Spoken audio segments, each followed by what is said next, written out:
Welcome to Hedge Fund Tips with Tom Hayes. I'm Tom Hayes, and this is your 165th VideoCast, 155th podcast for the week ending December 15th, 2022. We have a ton to cover this week, so we're going to get right down to it, first with the media, and then on to the meat and potatoes. So first and foremost, I would like to thank Melanie Kapadia, Kat Myers, Stu Oppenheim, Cheryl Cassoni, and Liz Clayman for having me on Fox Business, the Clayman Countdown on Friday.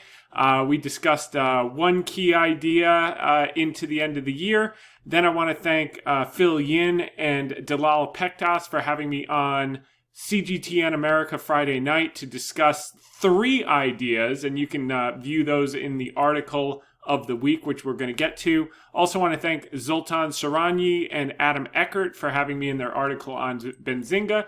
And finally, Anuran Mitra for having me in his article over at Seeking Alpha.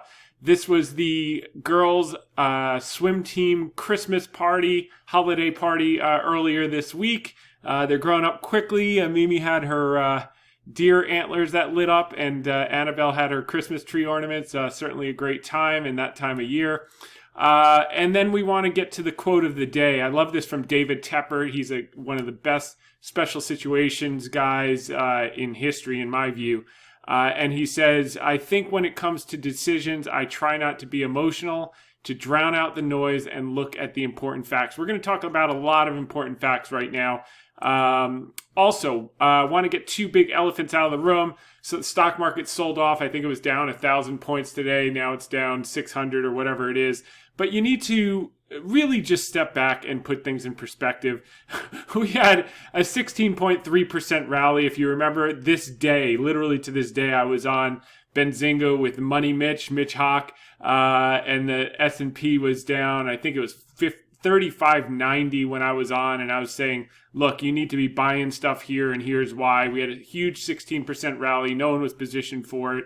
Few people got excited up here, so naturally Powell had to knock the wind out of the sails. But look, up 16%, we've given back 5%. Actually, now I think it's a little less now that we're later in the day. Let's see if I can, I don't know if this will refresh or not. Yeah, so it's probably 4.9%. So up 16.3, down 4.9. Like, literally take a breath, and we'll go into that. That's the name of the article of the week. So hang tight there. Also, I put this out earlier this week. For those worried about the PPI, CPI, and 1970s style inflation, hang tight. Inflation doesn't last long when M2 money supply is collapsing. This is something very few people are talking about because very few people understand.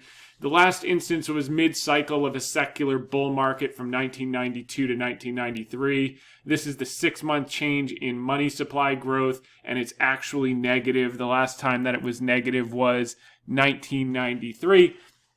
And if you remember, from 91 to 93, there were a lot of layoffs, and the stock market did just fine.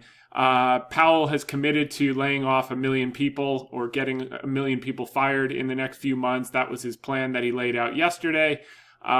Whether he can see that through or not, and the bond market lets him, remains to be seen. I think the market is calling BS, and we'll get into that right now. When you look at the 10-year yield at 3.44, the 2-year yield at 4.24, and the effective Fed funds rate now at 4.25 to 4.50, it's telling you everything you need to know. It's calling BS. But when the market acts a little erratic, what we like to do is go to, when the fundamentals make no sense, we like to go to some technicals. And we're going to go through a bunch of these. I went through about 400 today because nothing better to do with my time, apparently. But here's the NASDAQ Volume McClellan Summation Index. You can see, this is a normal kind of correction level down here around negative 250 to negative 500. So this really mimics the pandemic lows. This mimics the 2018 December lows when Powell also threw the stock market off the cliff and then had to backtrack overnight. It mimics the 2015 and 2016 lows, the 2011 and 2012 lows.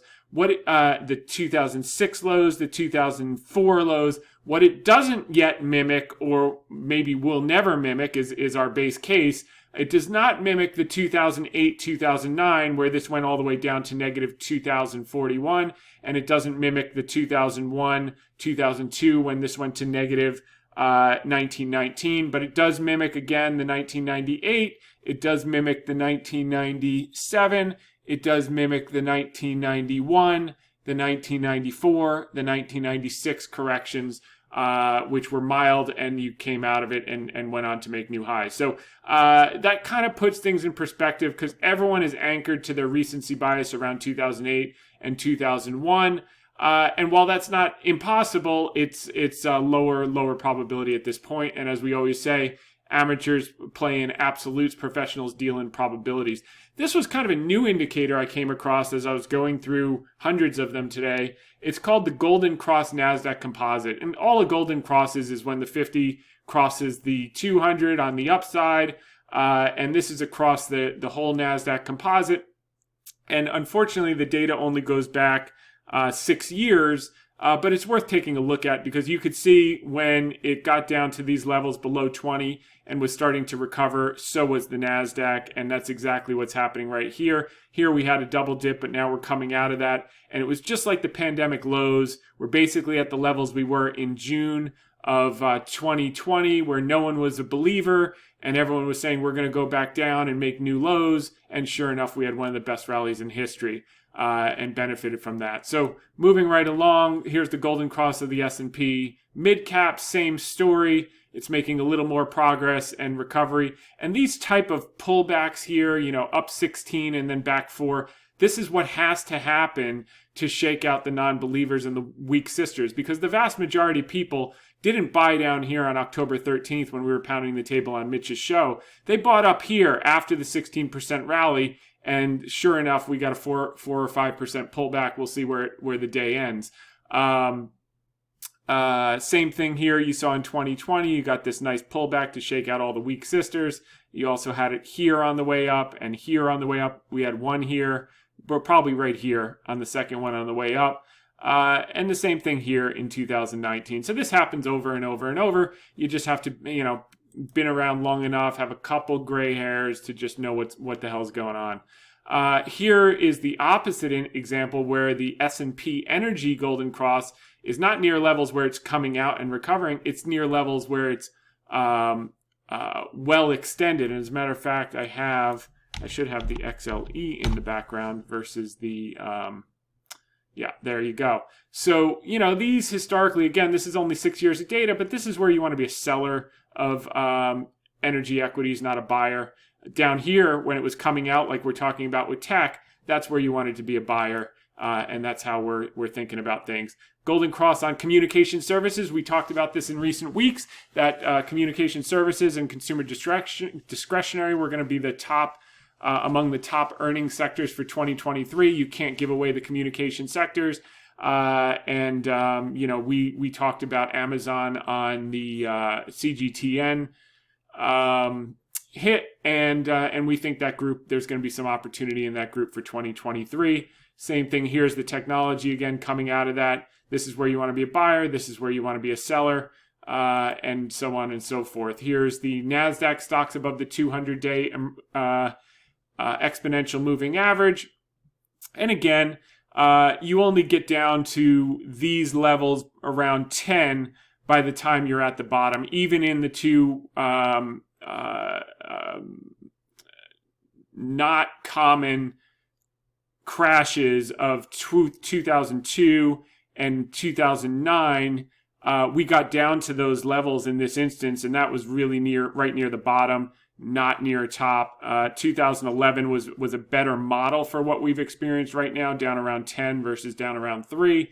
But when you got down to these levels, the bottom was in, and you were making new highs. And no one right now is having that feeling on the NASDAQ, and that's why I think that the opportunity is going to be there. And note, in 2009, this meaning, it looks like nothing in retrospect on this long-term chart, but it was a relatively meaningful pullback in late 2009 to shake everyone out. You had the same thing in 2003. You're having the same thing right now. And that's just the way it goes, because not everyone, we didn't, but most people miss that first up move. They chase it, and then the market knocks them out. And that's exactly what they did to them today. And that's why you see all the crazy, people selling into their margin calls, et cetera, et cetera, et cetera.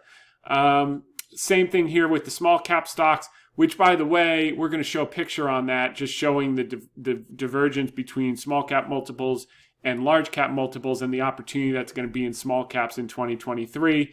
Same type of story, got down to this 10 level, small cap stocks above the 200 EMA, did the same thing in the great financial crisis, did the same thing in 2011, did the same thing in the first Powell debacle in 2018, doing the same thing in the second Powell debacle in 2022, and did the same thing during the pandemic, went even lower, went to that 2009 level. But, we're coming out of it, and that's exactly what happens. This looks a lot like 2009. You come out of it in 2009, you get this huge pullback here, similar thing in the pandemic lows. You come out, you get this pullback.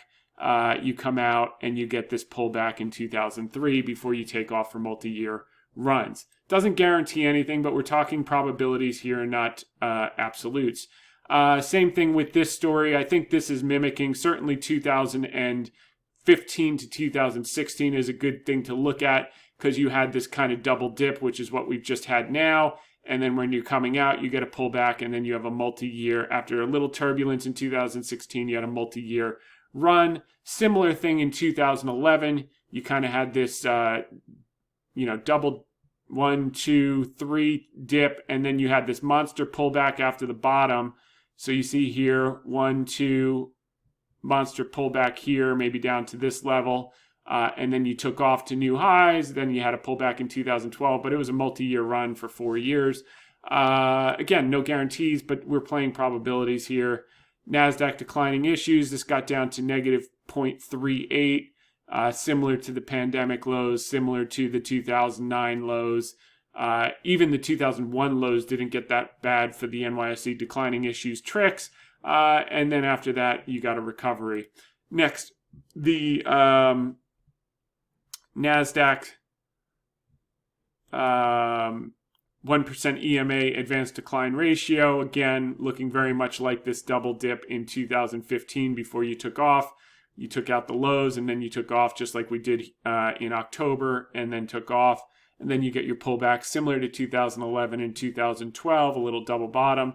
Then you take off, take the weak sisters out, pull it back halfway, and then you're back off to the races. I don't know if we'll have to pull this back halfway, which would be an 8% correction or 9% correction instead of a 4 or 5% correction. But either way, it's in line with history. Take the weak sisters out that jumped on after the 16% move.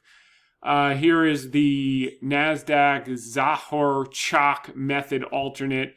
Again, this is what you want to see in these type of situations. This, again, is looking a lot like 2015 and 2016, where you get this short-term double dip. Same thing with 2011, short-term double dip. You can see how 2008 and 2009 and 2000 to 2003 is much different. You get these long, wide, disgusting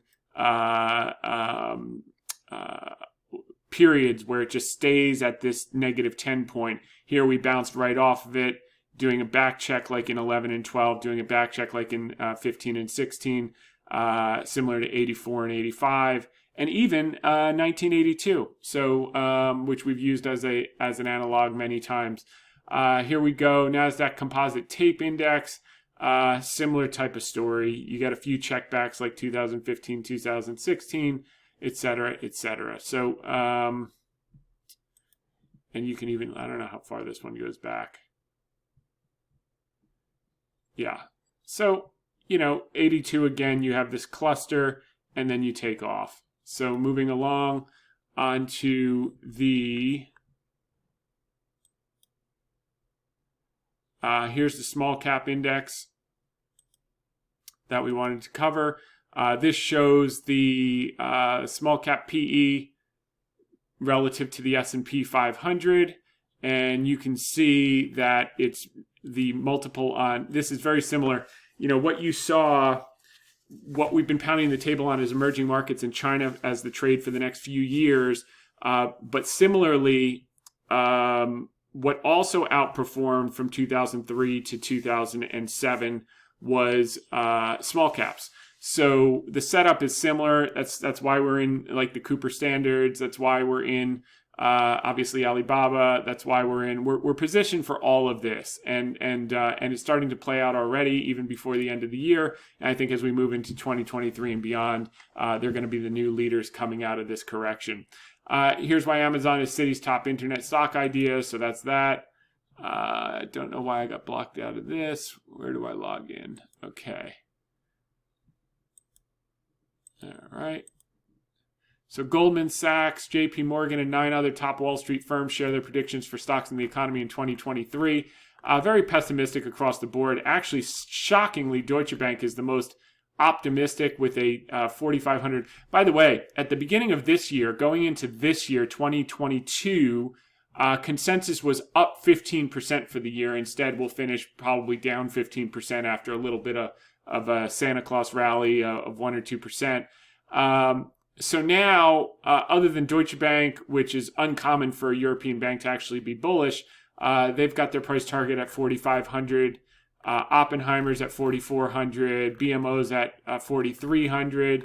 JP Morgan's at 4,200, which is just a 5% gain. Credit Suisse, no one cares. Bank of America's at 4,000, which is flat. They're expecting 0 gains for 2023.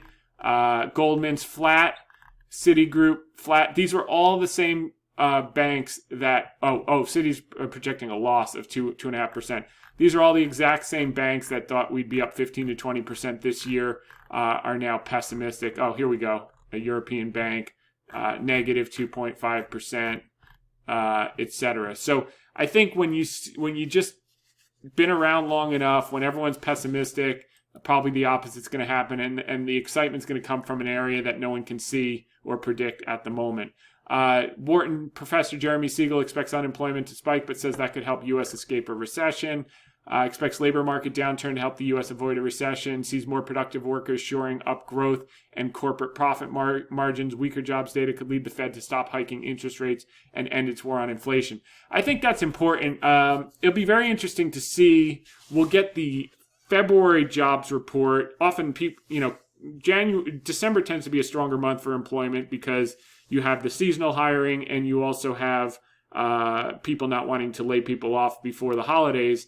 But I think when, we're going to get 2 jobs reports, the January, which is December, first Friday of January, but the first Friday of February could be very, very important because if people are going to lay off, they're going to do so in January after the holidays.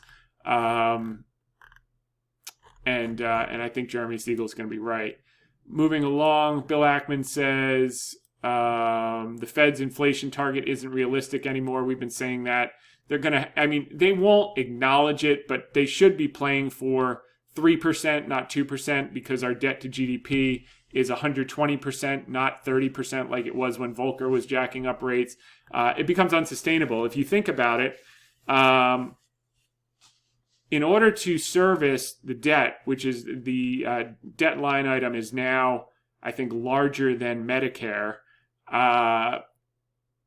we don't collect enough taxes to do that. So in order to service these new debt payments, which used to be much lower and now are at, T-bills are at 4.2%, up from 0, they have to print more money. So actually hiking rates is more inflationary than anyone is even thinking about. And at some point, people are going to figure that out when Congress starts looking at the line items and they do debt ceilings and they have these standoffs about spending, etc. They're going to realize that they're not overspending. It's the interest expense caused by none other than Jay Powell. And the only way to pay it is to create more inflation by printing money. So he's going to have to knock it off. And we'll talk about that in the article of the week.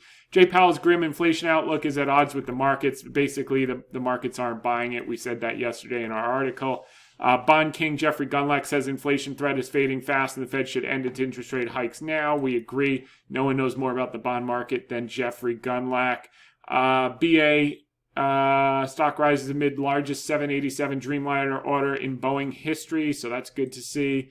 They're recovering and everything related to that's going to recover. Bank of China offers loans to ease developers' liquidity, so they're continuing to do that. Morgan Stanley, Chinese stocks to outperform global peers. Morgan Stanley says, same guys who said it was uninvestable at the lows. But opinion follows trend. How China's COVID exit could boost Europe and Latin America. That's from Rejma Kapadia, which is nice to see. Then you've got U.S. stock slide as investors weigh up robust economic data. Okay, I'm not sure. I think that's the wrong article. Shanghai Disneyland reopens this week as business in China welcome COVID control easing. So that was good to see. Disney Shanghai opened. And then moving right along, China's muted inflation leaves room for policy stimulus. We covered that extensively last week. Their PPI fell 1.3% and their CPI is at 1.6%. They've been loading up with oil from Russia, so they have no problem. They can print money till the cows come home and stimulate the economy. Unlike the Western world, which is boxed with high debt levels, inflation fears, which are now completely rolling over. Just look at M2 if you want to know what inflation is going to look like in 2023. But this is going to be the game. And by the way, this is what. Although China and emerging markets and small caps are going to dramatically outperform everything else, this is actually a rising tide is going to lift all boats. China's basically been shut for 3 years. They're going to come back online just while the developing world is slowing due to monetary policy. And you saw that today with the ECB or BOE raising rates 50 basis points. China's going to start to grow again, and that's going to add some soft support for Europe and for the United States. That's not priced into these models of negative 2.5%. All this bearishness from the people that were bullish going into this year. Moving along, Xi stays silent as COVID strategy he championed crumbles. Hasn't commented on COVID since major change. So the key here is we're at this inflection where it's kind of a let it rip strategy. And the key is, will he have the fortitude not to blink? Because his whole country is going to get infected. What they've been trying to do is control the message and say, don't worry, it's just like the flu. Omicron is just like the flu. When he gets his first, 500,000, he'll probably get a couple 100,000 deaths, maybe 500,000 or 1 million serious cases. The hospitals will be overflowed. You'll see tent cities, et cetera, et cetera, et cetera, because they don't have good vaccines yet. Although the nasal one is supposed to be okay, but they should just have the mRNA vaccines and get on with it. But leaving that aside, will he flinch? Because what's going to happen is, if they let it run and they do follow through with their let it rip strategy, within 3 weeks, there's going to be a level of short-term natural immunity. Like when you get it, it's very hard to get it in the next 4 to 6 months. You can get it after that, but or as the variants change, etc. But by and large, once you get that natural immunity, things go with or without the vaccines. And if he's got the will to stick through the pushback, as people, there'll be some people that die, and that's just sad. But if he does see it through the next 3 to 4 weeks and doesn't blink, which he's going to have cover not to blink, other than the hospitals are going to overflow, the cover is going to be cases are coming down officially because there's no testing. So he might be able to just declare victory, look the other way, set up these tent cities, and get on with business.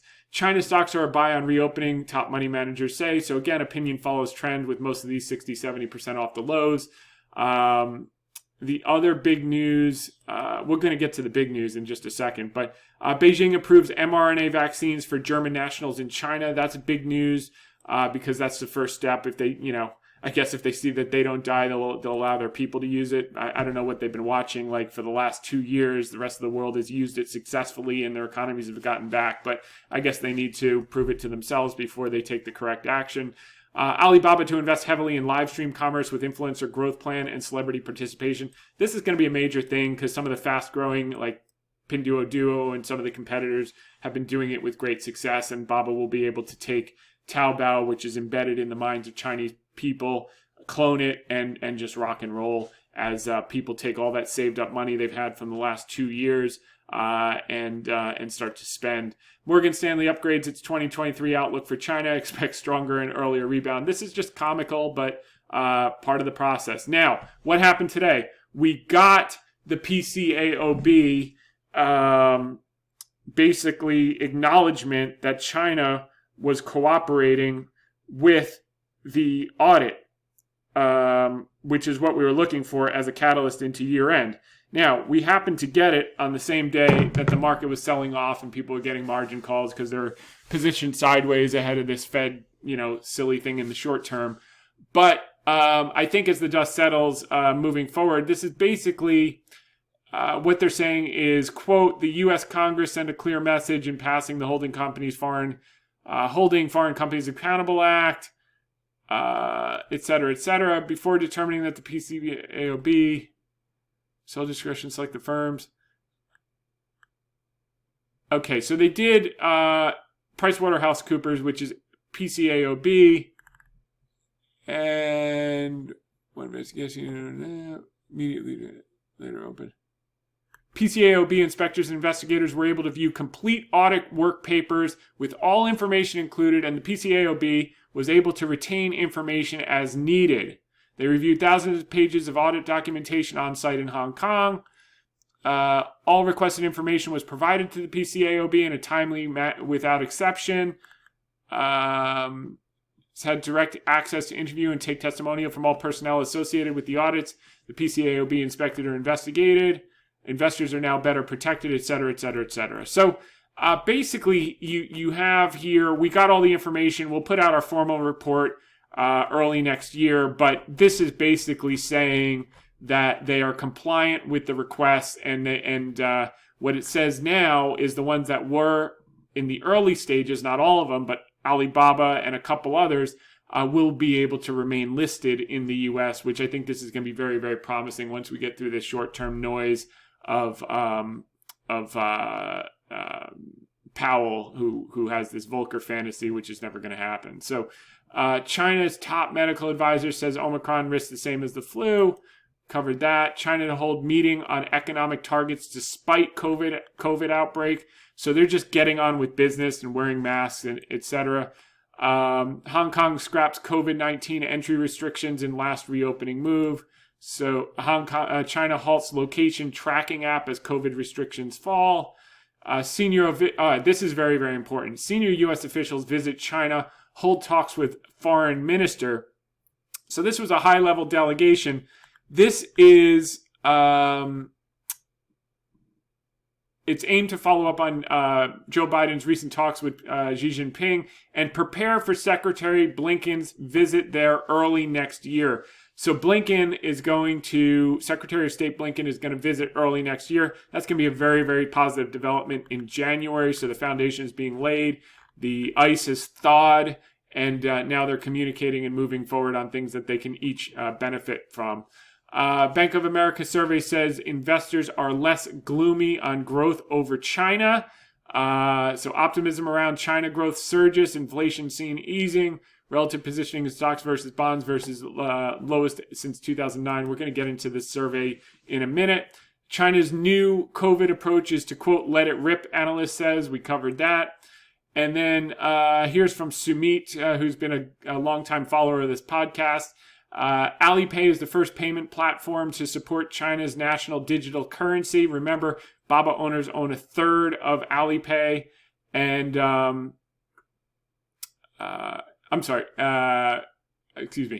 is the first payment own a third of Ant. Alipay users will be able to use China's digital yuan on Baba's sites such as Taobao, Elimi, and Freshippo. Again, this just shows that the Chinese government needs Alibaba. Baba needs the Chinese government, and especially as it comes to the chips moving forward, they've got the AI chips for the cloud. Everything is falling into place for the Chinese government to move ahead on their initiatives and for Baba to move ahead with their initiatives. It's a mutually dependent relationship now, whereas a year ago, it's just the Chinese government beating up on them, and that's stopped now. Here's another one from State Street saying Chinese equities are the place to invest for 2023. So again, opinion follows trend, but it's all coming at once, which is very good to see. China to expand economy, offset bullying by turning domestic market into gravitational field. China has set out plans to boost domestic demand and open up the economy to more investment. Expanding its domestic market will help counter unilateralism, protectionism, and bullying, says the State Council. So they've got to drive domestic consumption. The biggest beneficiary of that is Alibaba. Ctrip.com shares surge after strong results, and amid expectations of the end of zero COVID in China will spark travel boom. Pent-up demand, we saw it here in the West, and we're going to see it in China, which is going to be helpful for all things in China. Pfizer's Paxlovid approved in China. State Council emphasizes this domestic consumption. This is huge. So the Pfizer's Paxlovid is the first step. As they see that working, they'll probably allow the mRNA vaccine in, and then COVID's basically done over there, which is exciting.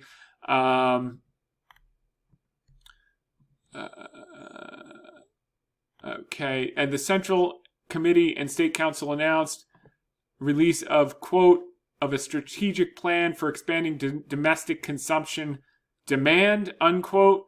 The report noted consumption accounts for 50% of GDP, making it the second largest consumer economy globally, as 24.5% of retail sales took place online in 2021. Remember, we have the Central Economic Work Conference, the big economic meeting that will very likely articulate specific policies to support domestic consumption. Remember that export-driven manufacturing is slowing as global demand slows. Domestic consumption must rise to offset this weakness, which explains the policy pivot on both COVID zero and real estate, which have been two headwinds to consumption. So that's now changing. All the things that we've been waiting for are coming into place.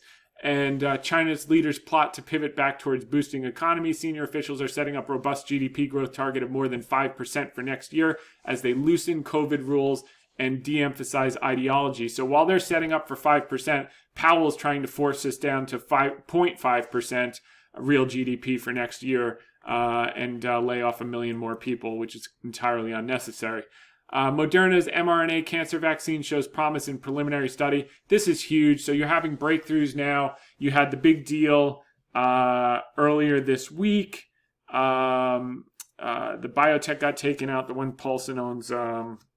It'll come to me later, but you can just Google it. So we had more deal activity again, and we had Moderna's mRNA cancer vaccine shows promise in preliminary study. Then we had the Alzheimer's drugs in recent weeks. So those are the two catalysts for biotech, which is one of our holdings as a basket, to continue to come up off of those May lows. They've come up quite a bit, but we think this is going to continue to work to new highs over the next couple of years, like the 2016 to 2018 model during that tightening cycle. And the catalysts are going to be continued deals. We got a big one this week, and continued breakthroughs, which is going to drive more money into the sector as things start to happen on the drug front and the approval front. Bank of America Global Fund Manager Survey. We're going to cover the top 4 points in our article of the week and do the Ask Me Anything questions at the end. So the article of the week is called Take a Breath, BREADTH. We'll tell you why in a minute. Stock market and sentiment results. This is the guy from Office Space, that movie from 20 years ago with the girl from Friends, and etc. So while no one was excited about the terminal rate being pushed to 5.1% yesterday from 4.6%, the Fed's in the Fed's dot plot, the market doesn't believe it anyway. The 2-year Treasury yield closed at it's 4.24.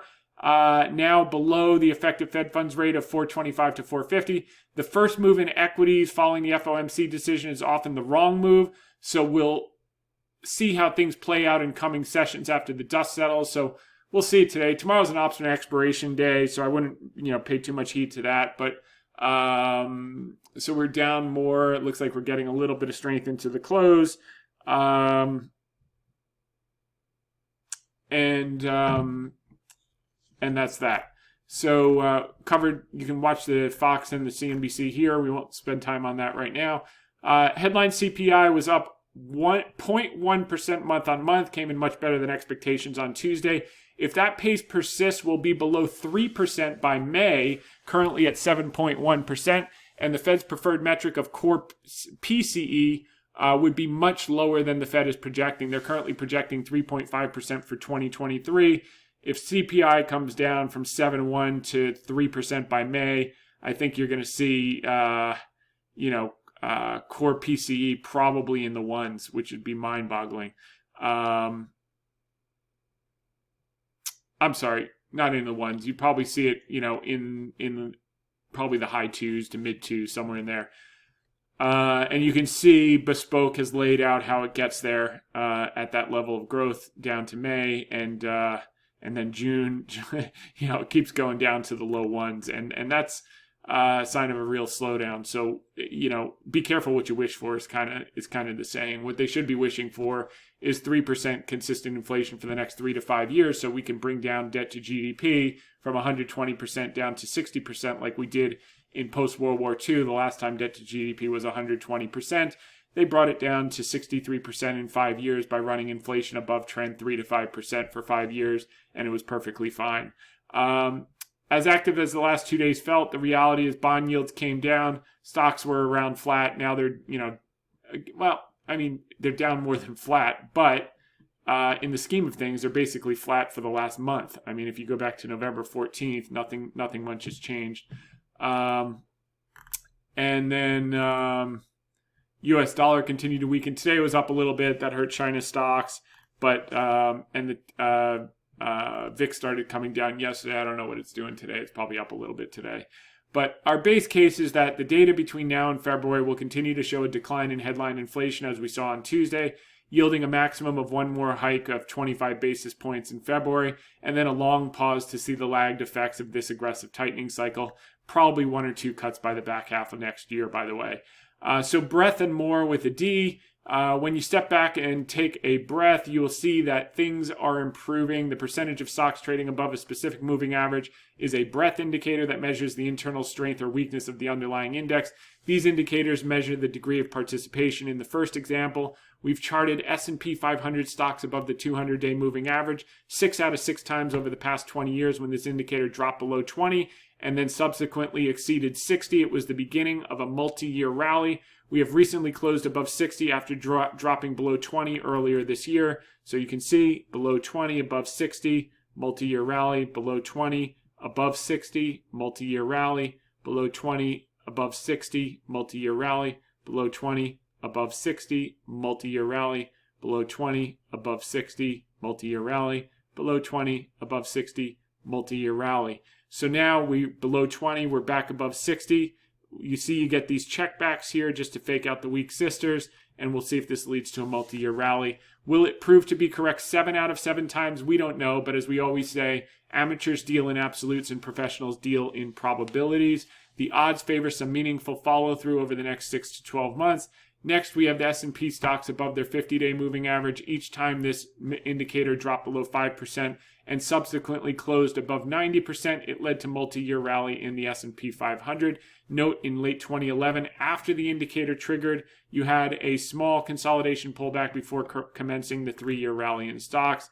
Again, below 5, above 90, multi-year rally, below 5, above 90, multi-year rally, below 5, above 90, multi-year rally, below 5, above 90, multi-year rally, below 5, above 90, below 5, above 90, below 5, and now we did above 90, so let's see if we get a multi-year rally or not. Credit spreads are coming down from 5.99% earlier this year, just a few months ago now, dropped down to 4.34 recently, so this looks very much to me like 2011 and 2012. You had the heart attack just like you had in 2020. Then you go down. Then you have the aftershock in 2011 and 2012 after 2009, just like we had. And then you trade down. And then you have one little aftershock there. Similar to also 2005, you had the heart attack in 2003. Then you traded down. And then you had this little aftershock. Then you traded down.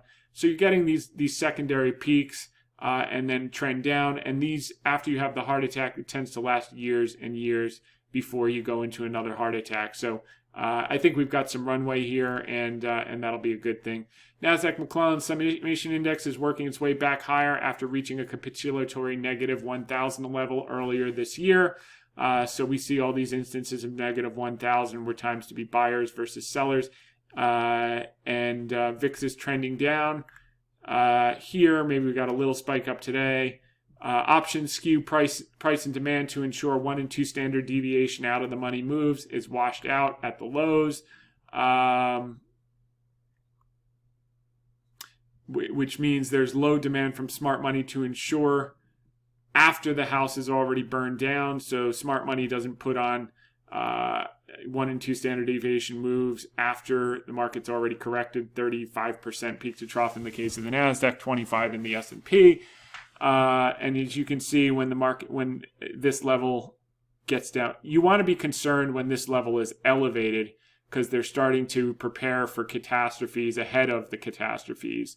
It's usually months ahead. After the catastrophe happens, they're not buying that stuff, and neither should you be. So this is the time to be selling that catastrophic cat insurance, basically. Also, the 10-day put-call ratio has reached capitulatory levels. The dumb money is paying up for short-term at-the-money insurance, similar to the pandemic and the December 2018 lows. You can see it here. It's basically where it was at the pandemic lows and also at the Powell first debacle lows in December of 2018. More on the Fed. Note the hawkish talk in the statement tempered by a recognition of the lagged effect and saying data-dependent moving forward. In short, more double talk. Why do they keep talking out of both sides of their mouths? Because they have no clue what's going to happen. Just as they projected a 1% Fed funds rate for 2022, which is now at 4.25 to 4.50, it's equally unlikely their 5.1% projection above will be correct for 2023. As a matter of fact, by the end of 2023, they could be back below 4 for all we know. But here's the language: in determining the pace of future increases in the target range, the committee will take into account the cumulative tightening in monetary policy, the lags with which monetary policy affects economic activity and inflation and economic and financial developments. The committee will continue to monitor the implications of incoming information for the economic outlook. Committee would be prepared to adjust the stance of monetary policy as appropriate. Readings on public health, labor market conditions, inflation pressures, and inflation expectations in financial and international developments. So that's that. What they do know is that they want to anchor long-term inflation expectations down to 2%. Not actual inflation, but expectations, so that behavior does not change. To that end, they succeeded with their renewed tough talk in their dot plot today. I mean, if you put the Brookings Institute speech 2 weeks ago next to his press conference yesterday, you'd fire the guy. Like, this is like nonsensical that the same human being could have such a divergent view after 2 weeks. It's like an emotional day trader. But it's nonetheless, what they're trying to do is bring this down, which they're actually succeeding at doing. The 5-year inflation break-evens collapsed to 2.25% yesterday. It's probably even lower today. Now approaching 2018 levels up here when it was at 2.12%. They could actually just declare victory and call it a day. But they're so scared of being Arthur Burns, but the environment is nothing like it was in the 70s, nor is money supply growth, nor are any of the factors that led to inflation back then. But apparently they're missing a few history books over at the Fed. The most important takeaway from their projections above is that they're projecting an anemic growth of 0.5% real GDP for 2023, declining inflation to 3.5% core PCE, while simultaneously needing another 75 basis points in hikes. As my friends in Texas like to say, quote, "that dog don't hunt." And the bond market is calling BS, with the 2-year yield down to 4.24 and the 10-year yield down to 3.44. It was 3.49 yesterday. It's 3.44 now. Who will be right? The bond market, which tends to be correct, or the FOMC, which have a history of erroneous predictions? Time will tell, but keep in mind, when their projections change, this is very important, they change quickly and without notice or apology. It's very important to keep in mind. They're not going to say, we may think about changing our tactics in 2 months. They'll just hawk talk you all the way up to the February meeting and then drop a bomb on you and say, by the way, we're done. and the market, will be shocked and shocked to the upside instead of the downside next time. But we'll take that as it comes. On Tuesday, I posted a summary of Bank of America's Global Fund Manager Survey. Each month, they survey 300 managers with 750 billion AUM. You can find it here. The 5 most important points were, number 1, cash levels are still higher than the pandemic and great financial crisis lows, but now starting to come down. So you see April 2020, the market bottomed in March. Here we are in December. Maybe the market bottomed in October, and you can see it rolls over and the market's off to the races. Same as 2016, which we've talked about. Same as 2012 and 2008, as well as 2003. Now, 75% of managers in the December survey forecast a stronger China economy, up significantly from a net 13% in November, and the most optimistic survey results since May of 2021. Managers are finally starting to add emerging market equities as the dollar falls in the last few weeks. Managers buying short-term bonds over equities at the bottom, just like they did in 2020 and 2009. So they're overweighting bonds. Everyone's buying T-bills at 4%, but you can see that what they should be buying, like in March 2009 and May of 2020, is equities. Most crowded trades still is long US dollar, short Chinese equities, long oil, long ESG assets, and short EU equities and long T-bills. So I think basically, if you took the other side of every single one of these, you're going to outperform in 2023. Now, onto the shorter view for the general market. Retail sentiment is still in the toilet with bullish percent at 23%. Historically, it pays to be a buyer, not a seller at those levels. Fear and greed index is neutral around 60. And the National Association of Active Investment Managers, let's see if that changed today. They usually publish that midday. Equity exposure is 71. So they got brought back in last week after the 16% rally. And then they got a little smackdown today. We'll see how that plays out in coming weeks. I think there's still very good hope for Santa. The Grinch is trying to sneak his way in, but he may get thrown out of the sleigh. Moving right along, we've got tech earnings. Top 30 weights. Cumulative earnings power was revised down 4.81% for 2023 in the last 60 days. But you have to keep in mind, many of these stocks are still down 50%, but the index itself is still down over 30%. So I think that's a lot of that is priced in. This is communication services. It should be the same thing. Yes, negative 6.33%. So, with many of these names down 50 some odd percent, that makes sense. Now, while U.S. money stock is collapsing, Chinese money stock is growing, as we saw, up 12% year on year versus 11.7% forecasted. So the loan growth is starting to happen slowly but surely. As far as the U.S. numbers, here's the core CPI. Month on month was 0.2 versus 0.3. Year on year was 6% versus 6.1% estimated. Headline was 7.1 versus 7.3 estimated versus 7.7 last. Month on month was 0.1. This was the most important number. And just to give you a look so you can visualize it, I think that's helpful. That'll take a little minute because I got all these tabs up. There was a huge build in crude oil inventories this week, 10 million barrels versus an expected draw of 3.5 million.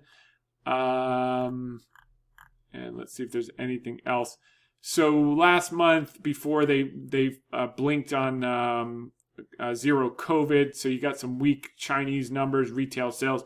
This is all pent up with savings. We're going to start to see those come through now in December and more likely January as people get out and about. You'll have some fits and starts because a lot of people start getting sick with COVID, so they'll be sick for a few days and then they'll get back on with their lives and things will start to boom again. But those savings are going to start to get used. The other thing the market didn't like besides the BOE and the Fed yesterday was the initial jobless claims came in lower than expected. The continuing claims were in line and higher than the last print. That's what I look at. That's the most important number. But like I said, December is always a strong number because people just don't lay people off right before the holidays, and you do get seasonal hiring. So I wouldn't pay a whole lot of attention to that, but I think it was all the factors coming together at once. The market didn't like it. New York State Empire Manufacturing fell off a cliff. So the slowing is extreme here, and the Fed really needs to pay attention because they haven't even started to see the impact of the lags that they're going to start to see, and I think they should just declare victory ahead of February and call it a day, and then leave it elevated for a while just to make sure you don't have a resurgence by mistake. But my guess is cutting by the back half of next year. Modest cutting. I do think that given the underlying strength and liquidity, even though they're withdrawing liquidity with the quantitative tightening, the amount of money that was pumped in, you've got the infrastructure money starting to hit the market. The build outs, $750 billion or something like that. You can keep the rates elevated for a while, maybe take them down below 4 and leave it there for a few years. And I think you'll see a situation like 95 to 99 when they did a similar type of setup. So we'll take it day by day as the data comes in, and week by week on this Hedge Fund Tips with Tom Hayes. We've got, here's the inflation thing, just so you can see, peaked in the July print for June, and it's just been collapsing ever since. And this is very common. Once you see money supply collapse, this is gonna go very, very abruptly. As you can see, each downtick is getting more and more precipitous, and that's why it could be as low as 3 by May at this pace. So we'll do a couple Q&A, ask me anything questions.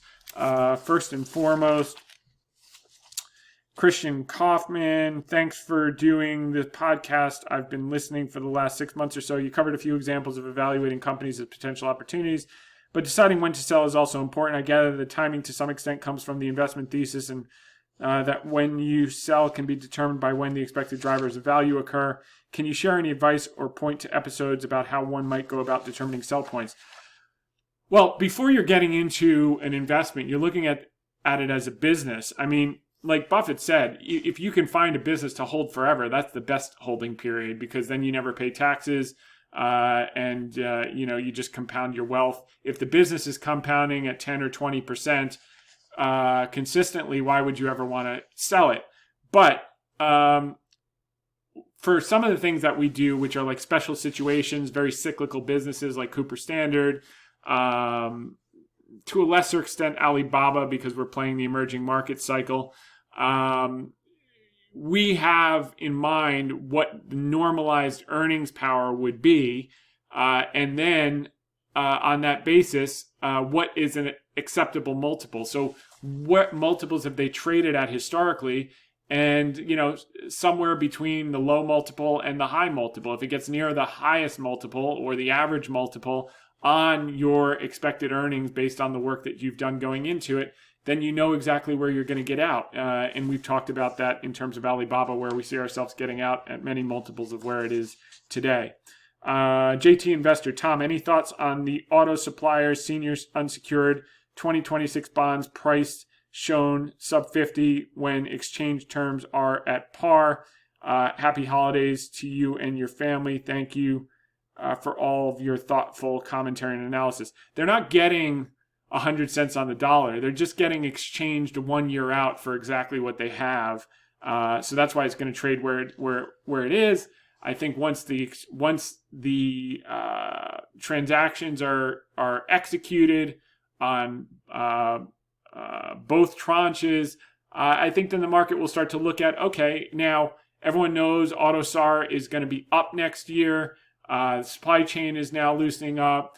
Dealers' inventories are growing. Incentives are coming on. Used car demand is going down because the prices are too high. New car demand, we think, is going to stay solid through this softening period in the economy because it's been pent up for 2 years. Then, by the way, you have $750 billion of infrastructure spend. That's all F-150 trucks. I mean, like, you don't even have to, and Silverados all day long, their two biggest customers.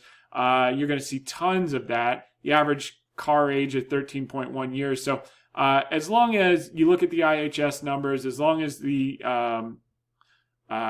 production goes up, Cooper Standard is going to have this monster operating leverage, which has been our thesis since day one. And I think what the company will want to do, one of their first things is going to be to buy as much of that, what will be 2026 will be 2027. If it stays down at those levels after the refinancing is commenced, they should be in the market buying as much of that and retiring it as quickly as possible, because that would just be manna from heaven, a gift from God. So hopefully they'll do that.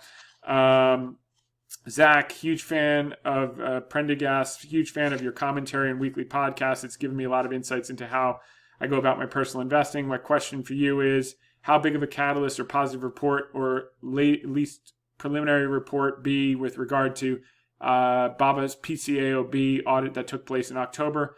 Wish you all the best and Merry Christmas. So we got the preliminary today. It was really good news. They were trading up early in the morning. The whole market rolled over, so you're not going to get a pop off of that. But I think when the dust settles, that should be worth 10 or 15 bucks. The secondary primary listing in Hong Kong in early next year should probably be worth another 10 or 15 bucks. But the key is going to be sentiment changing and getting institutional investors slowly back in. And the only thing that's going to get them back in, because sentiment is so negative, it's starting to turn, is for the price to keep going up. Opinion follows trend. That's going to happen. And then you'll start to see retail sales in China, stimulus in China, earnings in China, et cetera, et cetera. It's a miracle to me, the earnings that Alibaba pulled off this year with all the headwinds that they faced. It just shows the inherent, pent up power of that business and the moat. And now that things are opening, provided Xi can hold his will for the next couple of months while things get really bad, as people get sick for the first time, etc., it's going to be off to the races like nobody's business. So those should be, we should get more than we got today, but I think it was a bad day. Couldn't have happened on a worse day. Glad it happened. Couldn't have happened on a worse day, but that's the story of 2022. Not 2020. That was a whole different story. But okay, Nikolai Johnson. Hi, Tom. Hope everything's good. Would like to hear your thoughts, take on ticker DQ. Well-known active Norwegian fund, first generate. By the way, they bought Baba last month. DQ has announced that they will buy back approximately 20% of all ADRs they have listed in the U.S. Since the share price is so extremely low compared to where it traded in China, company is now almost as large a cash position as the market value. They have zero debt. This is an easy double candidate for the new year. We'll take a quick look. On balance, Nikolai, I don't take country and company. I know that they say they have that much cash and everything else, but as the PCAOB gets to these smaller companies, I think you're going to find some of them are hairier than expected. And, the trust level is really, really low there. So Daqua New Energy, right there is, not my cup of tea. Let's see.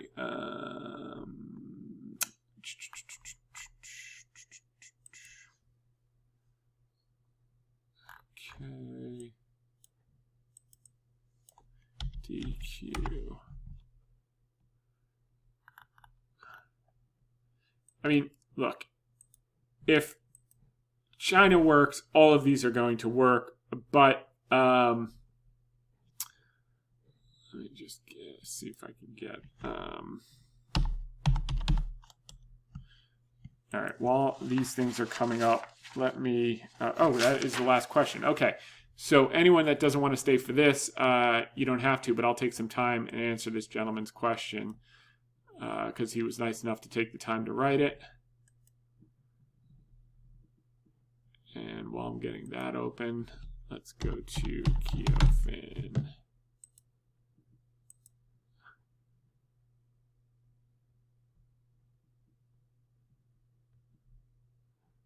Okay, so this is DQ.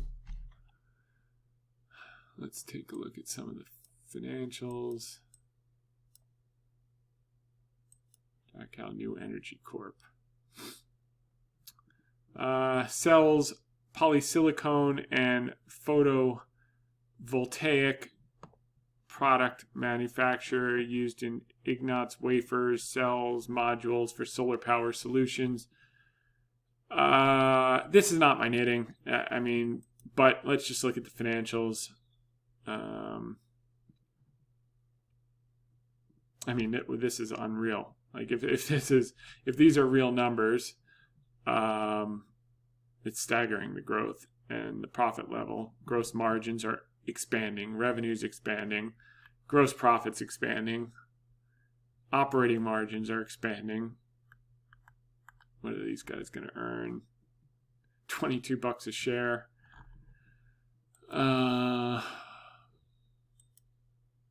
Trading at $50. That's amazing. The question is going to be the subsidies across the world for clean energy and whether governments are going to be able to afford those subsidies in a slowdown induced by their central banks.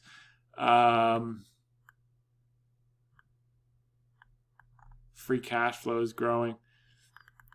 I mean, the only thing you have to worry about with these companies in China, like the smaller ones that are not tried and true, is, you know, if they're frauds. But, I mean, these numbers are so good. I mean, you could take a flyer on it. I mean, this one, I wouldn't put like 10% of your portfolio, but, you know, 2-3%.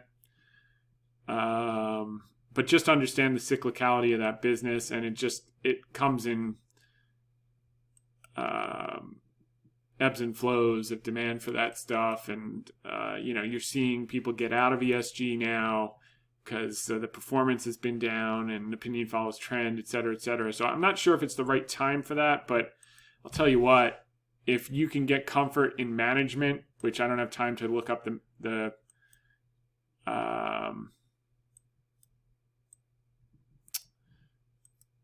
managers, but I mean, this should work even if it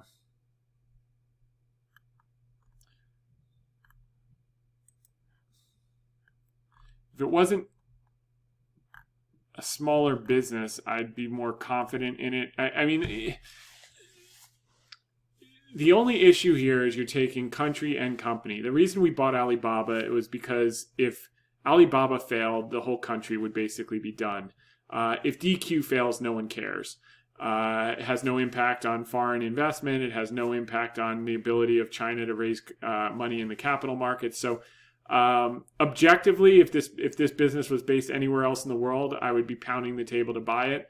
I'd still even consider taking a flyer if I was into solar and all that stuff. I think the financials are great, and I think you did good work. But what I would do more research on if I was forced to buy this stock is who is management, what's their track record, what have the other companies they've been involved in done. You really got to check the jockeys on this, because in China it's the Wild West, and you just, you know, objectively, if all these numbers are correct, then, you know, this is pretty amazing. No question about it, objectively speaking. So I think the answer to your question is, Nikolai, do more work on the people involved. See what they've been involved in before. Has it been successful? Has it been failures? And, you know, it might be worth a flyer. But, you know, as always, this is opinion, not advice. Go to terms@hedgefundtips.com. But I think you found an interesting thing there worth taking a closer look at. So with that said, I want to thank everyone for tuning in. We'll be back next week, same time, same place. In the meantime, make it a great one. Bye for now.